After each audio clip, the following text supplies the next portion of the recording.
Nah, yuk agak press sedikit dirimu. Kadang-kadang memang diri kita perlu agak ditekan sedikit untuk menghidupkan nilai-nilai ideal.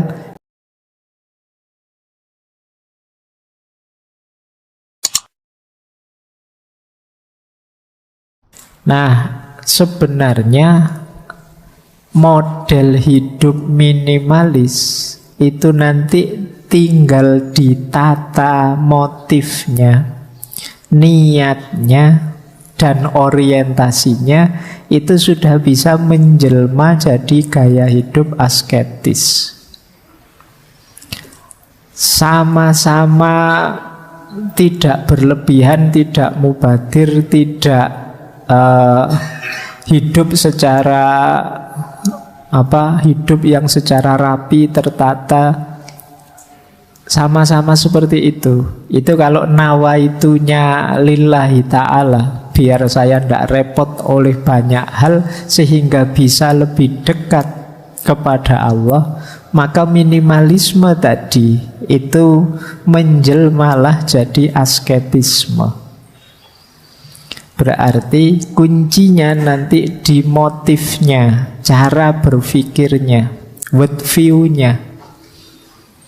Kalau kemarin minimalisme itu kan, kenapa sih kita hidup minimalis? Ya biar kita itu nyaman, tenang, tidak banyak pikiran. Itu kan tujuannya kemarin itu. Nah, sekarang kita naik kelaskan sedikit. Tujuannya jangan hanya berhenti di situ. Kalau bahasa akademiknya kita transendenkan. Sekarang gaya hidup minimalis itu ya nanti ketemunya asketikme. Jadi seperti yang kita bahas malam hari ini. Nah, sebenarnya ya cukup itu saja. Kita tidak usah lanjut lagi ngaji. Pokoknya materinya sama. Yang penting nawaitu lillahi ta'ala. Minimalis jadilah asketisme. Baik, nah sekarang kita lihat beneran apa iya begitu asketisme itu. Asketisme dari kata askesis, yang artinya sebenarnya latihan. Kalau kata-kata awalnya ya konotasinya berolahraga.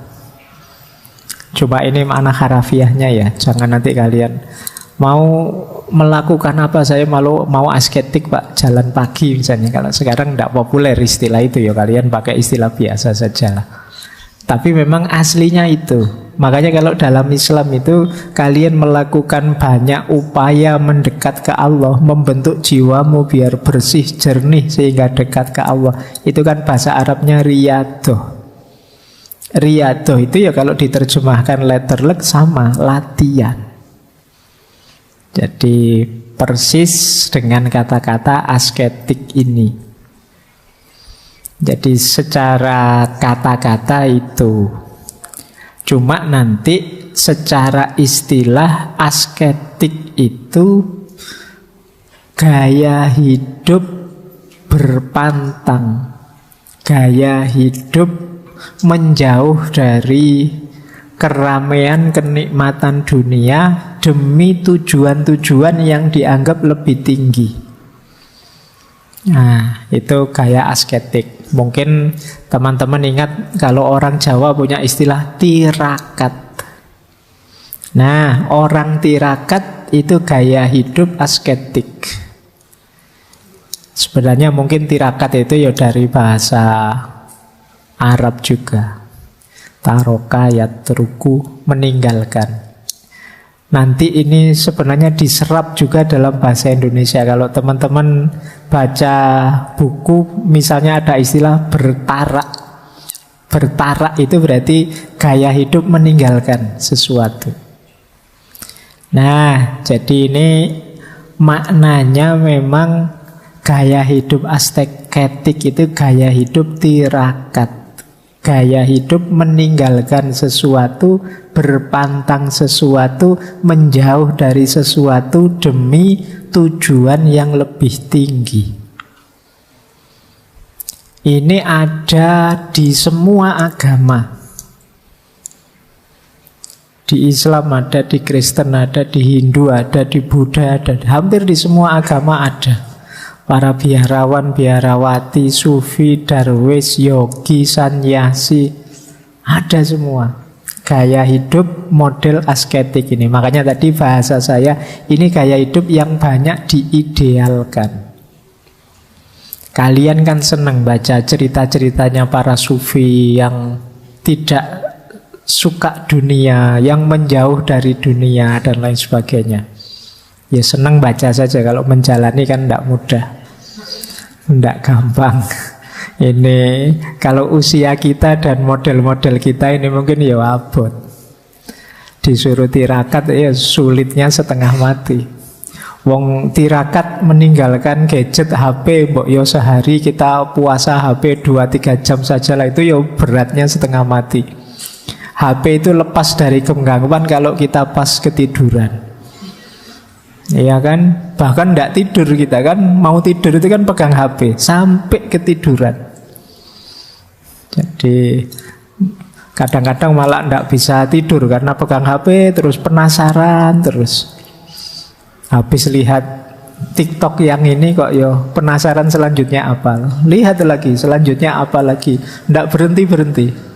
Terus paginya mengeluh, aku kok tidak bisa tidur ya. Ya salahmu dewe. Nyekel HP kok tidak putus-putus. Ya kan, kita tarak tirakat gadget saja berat. Tapi filosofinya tirakat itu memang ya kita harus siap meninggalkan sesuatu demi meraih sesuatu yang lebih besar. Kita harus siap menjauh demi nanti ketika kembali tambah tangguh. Logikanya orang latihan itu kan begitu. Jadi kalau kalian ingin jago bulu tangkis atau jago sepak bola itu kan latihan dulu. Latihan dulu itu jangan kesusu tampil tanding. Bikin dirimu tangguh dulu. Mungkin fase latihan itu bisa lebih berat daripada fase tandingnya sendiri. Nah itu gunanya riyadhah. Jadi cara hidup semacam ini ya kalau bahasa filsafatnya namanya asketisme. Jadi gaya hidup antitesisnya orang banyak yang hanya ingin senang-senang saja menikmati hidup. Sementara gaya hidup asketik itu ingin menjauh dari keramaian hidup. Nanti kita belajar pelan-pelan. Nah, ada dua jenis asketisme. Ada yang natural, ada yang unnatural, tidak natural. Nanti ada juga yang inner worldly, ada outer worldly. Ini kalau pembagian inner dan outer ini dari sosiolog Max Weber. Kalau natural dan unnatural, yang natural itu gaya hidup asketik, ya memang hidup sederhana, mengurangi apa-apa, tapi masih dalam batas-batas normal, manusiawi. Tidak ada unsur-unsur penyiksaan tubuh. Nanti ada yang ekstrim, yaitu yang tidak natural. Kan teman-teman mungkin pernah lihat orang-orang mistikus tertentu itu yang aktivitasnya agak keras, ekstrim. Ada yang sampai tidur di atas paku misalnya. Ada yang melakukan, kemarin saya baca itu ada di India itu yogi yang ngangkat tangannya ini sudah puluhan tahun tidak diturun-turunkan. Yoganya sejenis itu. Nah, ini jenis agak menyiksa diri, namanya unnatural. Tapi kalau puasa ada sahurnya, ada bukanya, itu manusiawi, masih natural saja. Jadi masih, apalagi kalian kalau puasa dan sahur dan bukanya kan kadang-kadang lebih mewah dari kalau tidak puasa. Itu nilai tirakatnya berkurang banyak itu. Tapi masih dalam kategori natural, masih manusiawi. Yo, sholat malam ya, tapi ya tidur. Nanti ada mungkin sufi tertentu yang tidak tidur. Semalam sholat sekian ratus rakaat misalnya. Ada yang begitu. Nah, ini jenis unnatural. Ya manusia butuh tidur. Kalau dipakai ibadah terus nanti jangan-jangan sakit. Nah ini, tapi memang ada itu. Kalau teman-teman membaca sejarah perilaku asketik, ya memang ada yang unnatural. Bahkan ada yang sampai menyakiti diri, menyusahkan diri. Itu kalau teman-teman membaca sejarahnya Buddha itu, sebelum beliau mengalami pencerahan kan mengikuti tirakat-tirakat dari berbagai tradisi spiritual yang banyak diantaranya menyiksa diri. Nah, itu namanya unnatural. Demikian juga ada yang innerwardly, ada yang outerwardly. Innerwardly itu masih terlibat dalam hidup sehari-hari. Tapi kalau outerwardly itu keluar dari dunia terus hidup menyendiri. Nah itu outerwardly namanya. Kalau misalnya ada yang ke hutan menjauh dari masyarakat, hidup sendirian saja, tidak perlu dibantu orang lain, itu outerwardly namanya. Tapi memang menjauh itu dalam rangka tujuannya mendekat ke yang maha tinggi, bukan menjauh biar main gamenya nggak terganggu. Itu beda lagi, itu bukan tirakat. Saya tirakat Pak, tidak keluar-keluar di kamar terus ngapain main game, oh, ya enggak itu. Nah, kalau innerwardly itu masih terlibat. Orang Jawa punya istilah namanya topo ngerame. Topo ngerame itu sebenarnya aku ini sedang bersemedi, bertapa, tapi dalam keramaian. Jadi tingkah polanya orang di sekelilingku tidak mempengaruhi aku, karena batinku sudah batin yang meditatif. Jadi mindful, fokus pada tujuan-tujuan spiritual. Meskipun sambil ngajar, sambil kuliah, sambil kerja, sambil nongkrong di kafe dan lain sebagainya. Nah, ini cuma tidak acting ya, memang beneran. Kalau istilahnya memang tirakat beneran, batinnya kuat beneran. Tidak sekedar alasan. Kadang-kadang kan kamu kok tiap malam ngopi di sini loh. Kamu lihatnya saya ngopi, padahal saya itu sedang pikir, membayangkan alasan mudah itu. Nah, tapi orang-orang pejalan spiritual yang innerwardly ya memang kelihatannya kerja biasa, kuliah biasa, tapi batinnya itu batin yang meditatif. Batin yang fokus pada Tuhan terus. Ya kalau bahasanya Al-Quran kan, yang ingat Allah dalam keadaan berdiri, duduk maupun berbaring. Ini namanya innerwardly. Ada juga yang memang menjauh. Zaman dulu kalau di Jawa ada istilah topo broto, menjauh dari keramaian ke tengah hutan. Ya hidup seadanya dari apa yang ada di sekelilingnya untuk mendekat pada Allah. Dalam tasawuf ada istilah uzlah dan kholwat. Uzlah itu menjauh dari keramaian. Kalau kholwat itu artinya mengurung diri. Jadi nyepi, menjauh dari keramaian. Baik, jadi ada dua jenis ya. Ini kita tidak menilai dulu. Pak, itu yang tidak manusiawi itu berarti negatif ya Pak. Yo kasuistik, membacanya yo pakai perspektif. Kadang-kadang mereka ini kelihatannya pakai kacamata normal kita itu penyiksaan diri, tapi bagi mereka tidak. Bagi mereka punya pandangan bahwa fisik ini kadang-kadang memang harus disiksa sedikit, biar ndak manja, biar ndak nyeleweng. Kayak kalian itu loh kan, sering sekali saya ditanya, Pak gimana caranya ndak males, gimana caranya istiqomah. Itu kamu agak kejam dikit sama dirimu ndak apa-apa. Kalau nggak dipaksa dikit ya biasanya ya males tetap.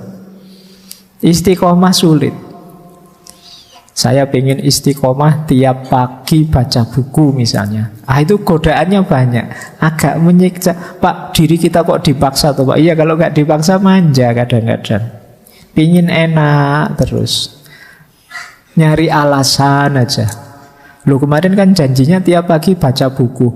Iya Pak, tapi kan yo masa harus begitu? Kadang-kadang kan yo ada istirahatnya, wong kita itu manusia. Ya, alasanmu gitu. Nah, yuk agak press sedikit dirimu. Kadang-kadang memang diri kita perlu agak ditekan sedikit untuk menghidupkan nilai-nilai ideal yang kita pancangkan dalam hidup ini. Biar nanti tidak kecewa. Sering saya pakai istilah berikan the best version, versi terbaik dirimu. Berarti apa? Ya melakukan apapun sepenuh daya, sepenuh tenaga. Sehingga kadang-kadang orang melihatnya, wah keras sekali ya, enggak manusiawi menurut saya. Mungkin begitu. Tapi dalam konteks para darwis, para sufi, para mistikus, itu sebenarnya bagi mereka memang tujuannya untuk melemahkan yang materi, yang fisik, karena dia sering jadi penghalang. Jadi lemes tidak apa-apa, mungkin begitu, karena dengan lemes itu tidak mikir aneh-aneh wis. Kalau kamu terlalu banyak makan, energimu berlimpah ruah, itu kan terus mikir aneh-aneh. Ingin nyoba ini, nyoba itu, menjelajah ini, menjelajah itu, ada dorongan nafsu ini, ingin itu, dan lain sebagainya. Tapi begitu kamu lemes, kayak kamu menjelang buka puasa itu loh, itu kan lemes, itu ditawari apa-apa kan males. Terus pokoknya pingin segera nang buka puasa. Nanti habis buka puasa energimu full, terus mulai mikir aneh-aneh sudah. Mulai melakukan yang aneh-aneh. Nah, logik yang sama yang dilakukan oleh para mistikus ini dengan gaya hidup asketisnya. Sehingga kadang-kadang ada logik melemahkan yang fisik biar yang batin kuat. Oke. Baik, jadi paling tidak kita sekarang kenal asketik itu ada yang natural, ada yang unnatural, yang tidak natural.